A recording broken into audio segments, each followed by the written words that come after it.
Je suis Olivier Jacquemont, je suis avec Kenza Crowry, étudiante à l'ESCE en deuxième année.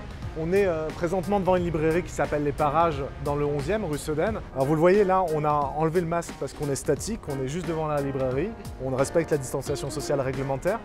Moi je vais rester sans masque, mais toutes les personnes autour de moi, dont Kenza, vont reporter malheureusement un masque pour respecter ces consignes-là.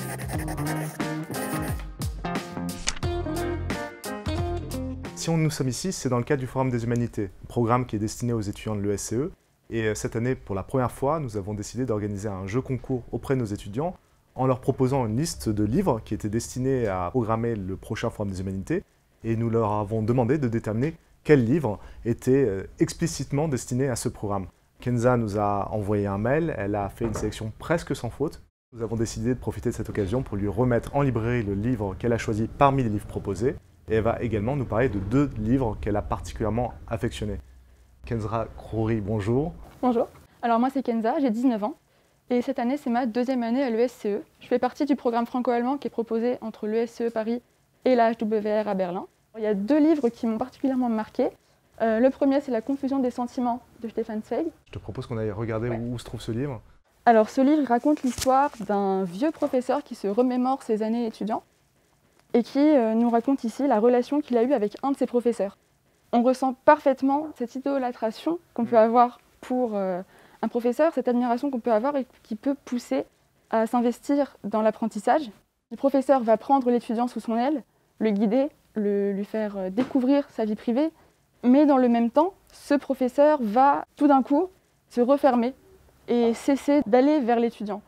Et moi, ce que j'ai beaucoup aimé avec ce livre, c'est qu'on ressent parfaitement cette confusion. Je suis tout à fait d'accord. La modernité de Stefan Zweig est incroyable. C'est un auteur autrichien, fin 19e, fin psychologue. Et c'est vrai que nous, comme lecteurs, on est plongé dans cette confusion des sentiments. On sent exactement le trouble de l'étudiant sans comprendre pourquoi. Donc on ne va pas spoiler. Je ne vais pas donner la fin, ouais.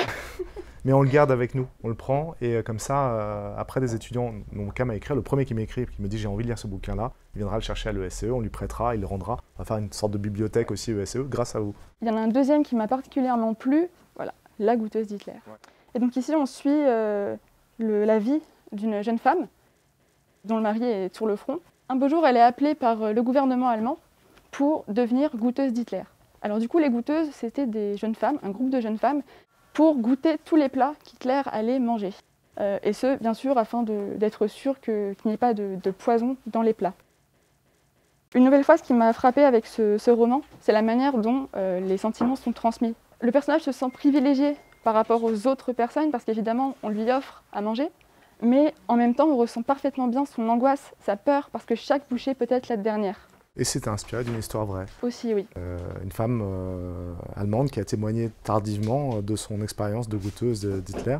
Et l'auteur italienne s'en est emparé pour construire un roman où il y a beaucoup de fables et beaucoup de romances autour, qui ne sont pas forcément historiques, mais ça permet de comprendre ce contexte très très particulier. C'est ça. Mais on passe maintenant au livre que tu as choisi dans donc, tout le choix du Forum des Humanités. C'est une bande dessinée en l'occurrence. Ça s'appelle Dans l'abîme du temps.